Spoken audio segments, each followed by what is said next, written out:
Sound. Have we got sound now? Yes, we finally have got some sound. Okay. Good morning, good afternoon, good evening. Welcome to BWTM Sports.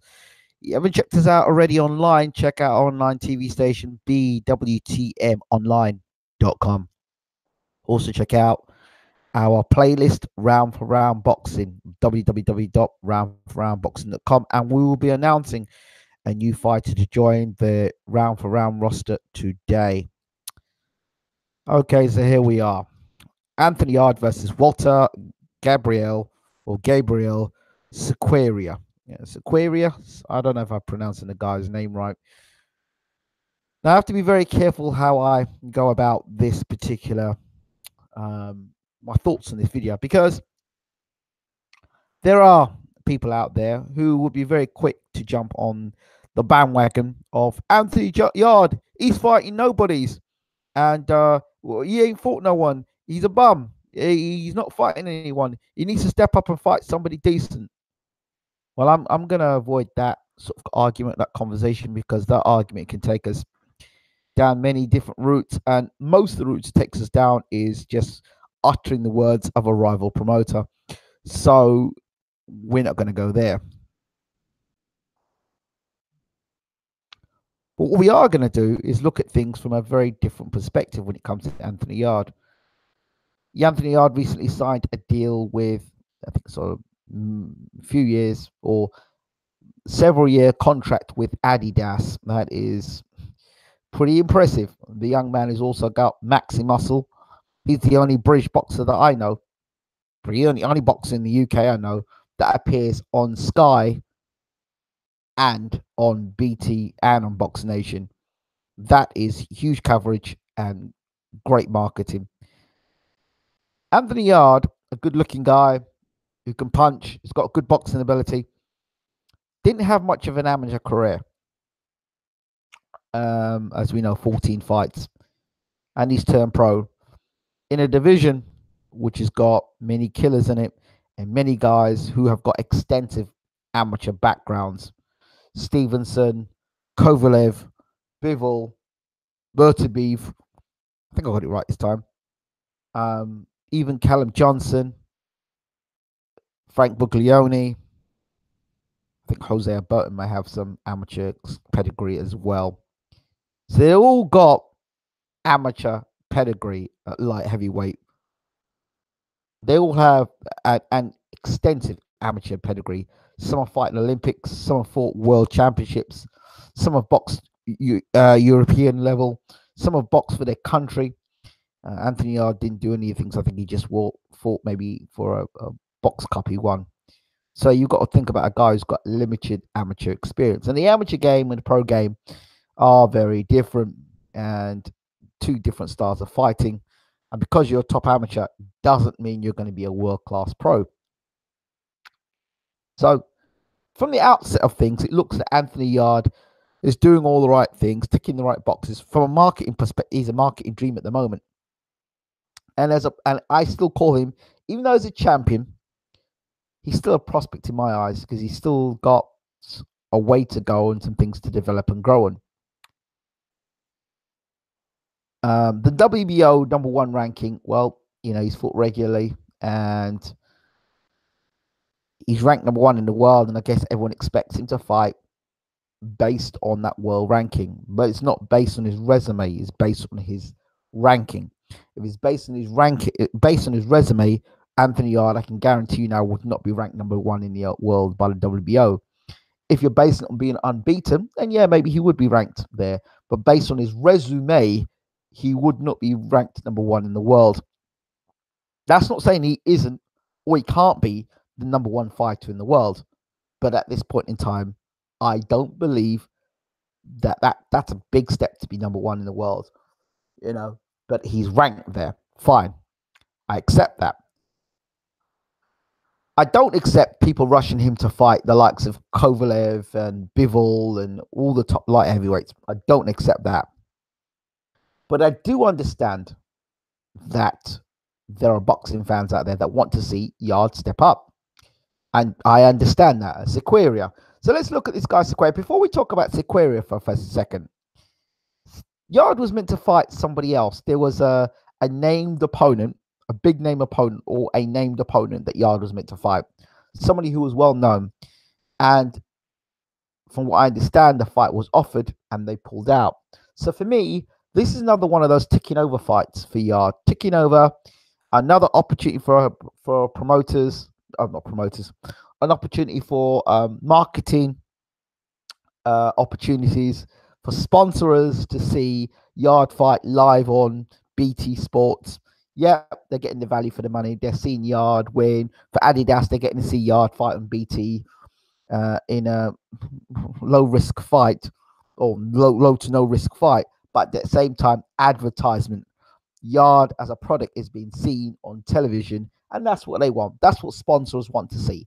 They want to see their guy fighting. They want to see their product on display. So Adidas are going to be happy.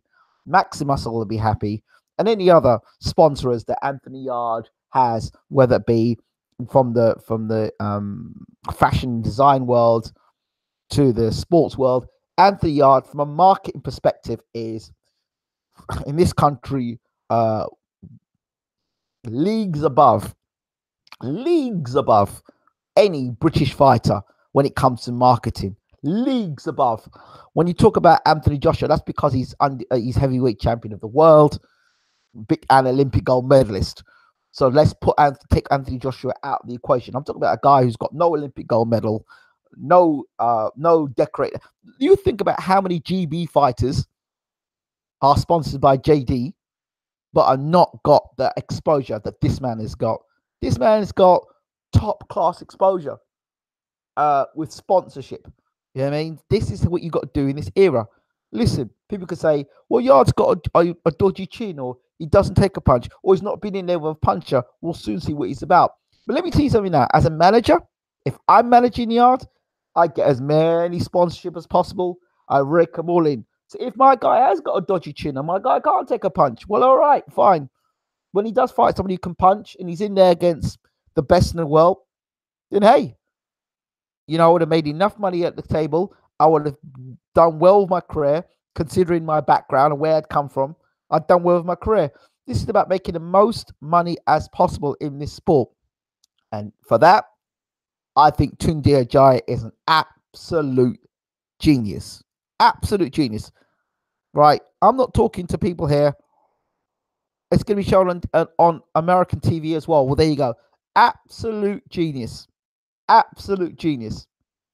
Now, I've spoken to Tunde Ajayi at length on a number of occasions on this channel. So it's not like I'm tiptoeing around or trying to I, for one, am frustrated and want to see him fight better fighters. But I understand the process. I understand the process. This channel isn't about fan business. This channel is about boxing business, sports business. So that's what it's about. Sports business. And this is about sports business, sports marketing, sports promotion.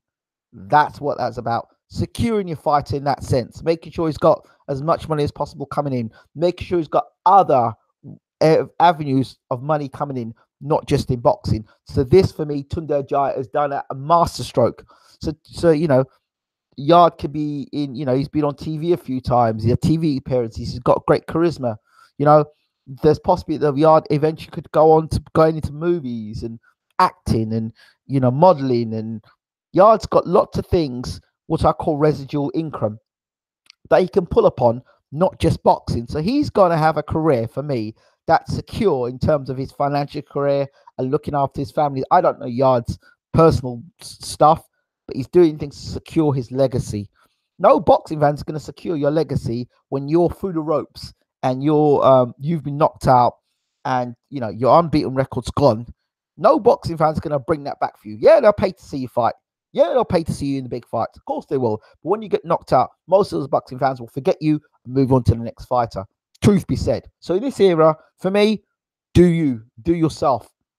It's so sad when you hear old-time fighters, really successful top fighters, multiple weight world champions, considered best fighters in their era, having money problems. Because what do? They put their faith in the promoter, or they put their faith in the manager. The manager, you never hear being broke. The promoter you never hear being broke, but the fighter ends up being broke. The manager and the promoter, their children's children is benefiting on your stupid decisions to do what the fans want you to do, as opposed to doing what is business sense. So I congratulate Tunde Ajayi, and or Babatunde Ajayi, as some people like me to call him, Babatunde Ajayi, in his move with Anthony Yarde. And I think this is a ticking over fight, because I think they do have their right, in my opinion. I don't know for sure, but speaking to Tunde, I spoke to him at length. And when I speak to guys, I don't just interview them. I try to get a feel of what they're, how they would make their next move. To me, I kind of feel that Tunde Ajayi has got a guy that he wants Anthony Yarde to fight, who's got a couple of guys in terms of that next step up fight. I think they've already got it in their mind who they want to fight. But that person, for some reason or the other, hasn't signed the dotted line for whatever reason. I believe a Frank Buglioni fight is a fight he could take, because Buglioni's chin is not the greatest. We know that Anthony Yarde hits extremely hard. But, if Yarde knocks out Buglioni, what do you get? Yeah, well, Buglioni got done by Callum Johnson. Callum Johnson, the other day, put on a marvelous performance against Artur Botabev.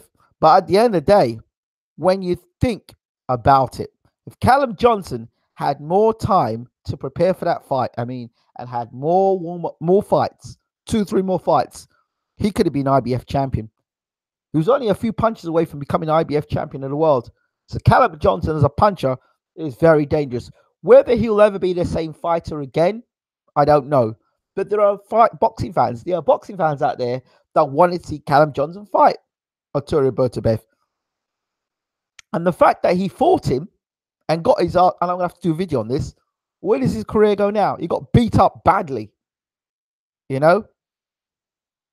So now, how many more tick-over fights? I don't think this fight was meant to be a tick-over fight. I actually think this fight was meant to be a step-up fight. So let's look at this guy, Walter, anyway, from a boxing standpoint. Okay, so this guy is light heavyweight. He made his debut in 2012. He's got a record of 21 fights, 15 by KO, and 4 losses. 1 fight by KO. So on here, he's got a few KO records. He's KO'd a few guys, but one of the guys he KO'd fight one was he had 11 fights, 11 losses, and 2 draws. A lot of these fights he's had has been in Argentina. All right, I'm not here to slag the opponent off. All right, it's not my job. He did fight Avnin Vindrim, the guy that Eubank fought in the World Super Series, the opener, and he knocked him out with a beautiful uppercut combination. That's the guy that maybe it's him he fought. Is it him he fought? I think it's him he fought. Yeah, I think he beat him. Let me check and see if it's the same guy. I might be wrong. It is the same guy, because his record hasn't been updated. But yeah, it's the same guy that it's the same guy that fought Chris Eubank Jr. and he got beat by him on points.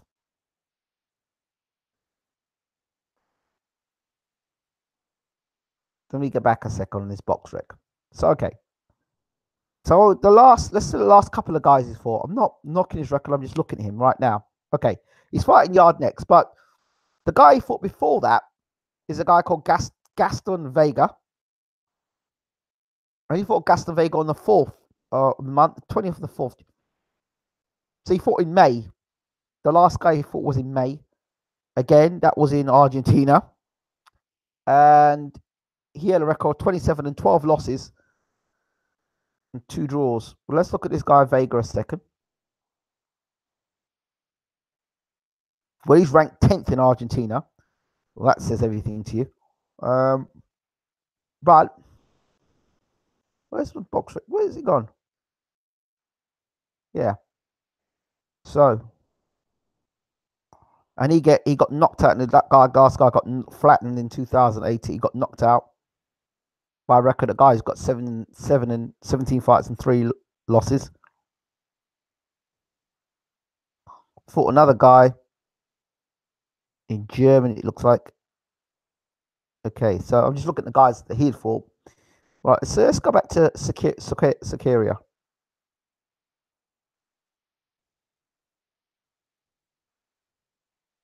So he's been knocked out before. His knockout loss was to a guy called Madena.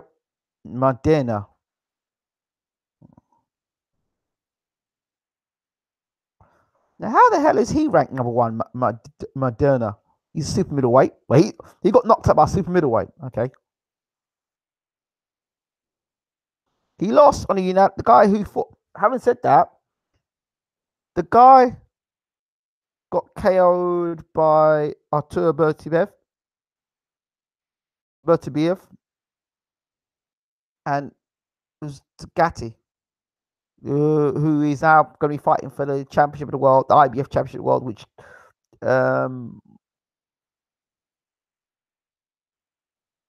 okay. So the guy that knocked him out, this man, Manderna. Let's go back here.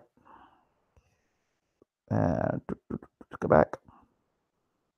So the guy that knocked him out has actually been in the ring with some top class fighters, Manderna. He's ranked number one, but I don't get it because supposedly Sequeira is ranked number one in Argentina. Oh, at light heavyweight. So the guy that fought was at super middleweight. Okay, I get it. So he got knocked out basically by a super middleweight. So there we have it there. You can see what they're looking at there. So I expect Yarde to be too powerful for this guy and to blow him out in a few rounds. But that's what it looks like to me. I'm not being critical. I'm just seeing it as I see it.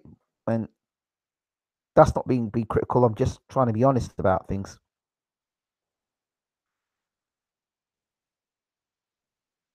So he says, how many more? So I would say give him until next year before he steps up. Well, he does need to step up. There's no doubt about it. Anthony Yarde does need to step up. But it's this fight, I believe. You know, this guy Sequeira got knocked out by a super middle. I think Yarde. I can see what they're doing here with Yarde. This will be another fight. You know, another opportunity for the Americans to look at Yarde. He has fought in America before. So for me, I expect Yarde to blow this guy out 3-4 rounds, even 5 rounds.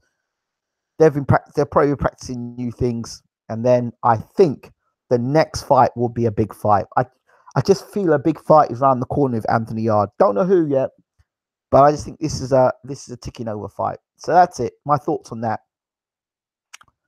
Don't forget to rate, subscribe as always, and don't forget we will be releasing next boxer release for round for round boxing will be later today. Speak to you soon.